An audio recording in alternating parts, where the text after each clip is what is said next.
بسم اللہ الرحمن الرحیم. السلام علیکم. 7th class. Hope you all are fine and doing very well. امید کرتی ہوں کہ سب بچوں نے پچھلا لیسن جو ہے وہ پراپرلی لرن کر لیا ہوگا اور لکھ کے بھی دیکھا ہوگا. کل ہم لوگوں نے ہاف ایسے لرن کیا تھا. آج ہم اسی ایسے کو کمپلیٹ کریں گے. آج کی ہماری ڈائری ہے learn complete as our holy prophet peace be upon him the greatest educator of mankind. Next half کی ہم لوگ اب ریڈنگ سٹارٹ کریں گے. The prophet married a ویڈو.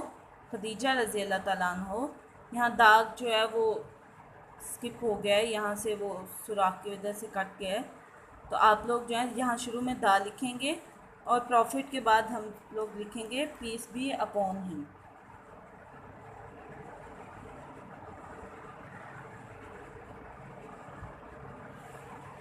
Married a widow Khadija رضی اللہ تعالیٰ عنہ. انہوں نے ایک بیوہ سے شادی کی, حضرت خدیجہ رضی اللہ تعالیٰ عنہ, بائی نیم جن کا نام تھا, ہو ایمبریسڈ اسلام جنہوں نے اسلام قبول کر لیا, and stood by the holy profit through out her life. اور پھر وہ اپنی ساری زندگی رسول صلی اللہ علیہ وآلہ وسلم کے ساتھ کھڑی رہیں. ویڈو کا مطلب ہے بیوہ, اور تھرو آؤٹ مکمل زندگی. The idol worshippers tried their best to harm and tease him. جو بتوں کی پوجا کرنے والے تھے انہوں نے بھرپور کوشش کی آپ کو تکلیف پہنچانے میں اور پریشان کرنے کی. ہارم نقصان پہنچانا, اور ٹیز پریشان کرنا یا تکلیف پہنچانا.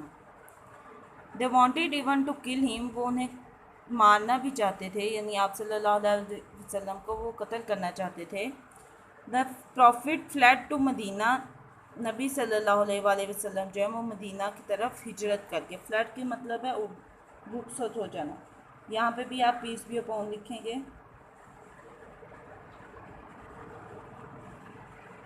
ان دا کمپنی آف حضرت ابو بکر صدیق رضی اللہ تعالیٰ عنہ. حضرت ابو بکر رضی اللہ تعالیٰ عنہ کی صحبت میں یا ان کے ساتھ. کمپنی کا مطلب ہے ان کے ساتھ ہجرت کی تھی. دس ڈے آف ایکسوڈس, یہ ہجرت کا دن, marks the dawn of the Islamic Hijra. اس کو اسلامی تاریخ میں جو ہے اسلامی ہجرت کا دن قرار دیا گیا. Medina became the centre of the Islamic activity. Medina جو ہے وہ اسلامی سرگرمیوں کا مرکز بن گیا. Of the prophet peace be upon him, نبی صلی اللہ علیہ وآلہ وسلم کے اسلامی سرگرمیوں کا مرکز بن گیا.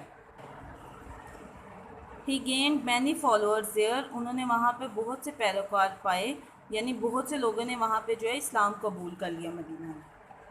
ہی mobilised them into a small army. انہوں نے ان سب کو ایک چھوٹی سی فوج میں منظم کیا. He challenge several hundreds of thousands of his. انہوں نے بہت سینکڑوں ہزاروں لوگوں کو جو ہے مقابلے کی دعوت دی. اینیمیز اپنے دشمنوں کو. With the help of that small band. اس چھوٹی سی فوج کی وجہ سے, چھوٹے سے گروہ کی مدد سے.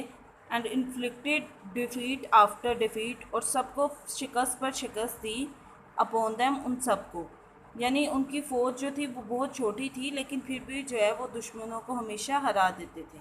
ایٹ لاسٹ, آخر کار, the holy prophet entered Mecca as a victor. نبی صلی اللہ علیہ وسلم مکہ میں ایک فاتح کے طور پر داخل ہوئے.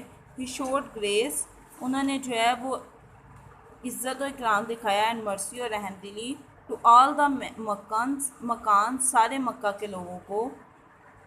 And proclaimed general amnesty. اور عام جو ہے وہ امن کی دعوت دے دی, اعلان کیا. پروکلیمڈ اعلان کر دیا امن کا. This he set a shining example of humanity. پھر انہوں نے ایک روشن مثال قائم کی انسانیت کی. اینڈ ہائی مائنڈیڈنس, اور اعلیٰ دماغ ہونے, اعلیٰ ظرفی کی. بیفور دا ورلڈ, دنیا کے سامنے. یہ وہ وقت تھا جب انہوں نے مکہ کے سارے لوگوں کو معاف کر دیا تھا, اور جو اپنے بڑے ترین دشمن تھا اس کے گھر میں بھی جانے والے لوگوں کے لوگ پناہ قرار دی تھی. The prophet taught his followers as a simple code of life. نبی صلی اللہ علیہ وآلہ وسلم نے اپنے پیروکاروں کو سکھایا سادہ زندگی گزارنا. یہاں پہ بھی پیس بی اپون لکھیں گے.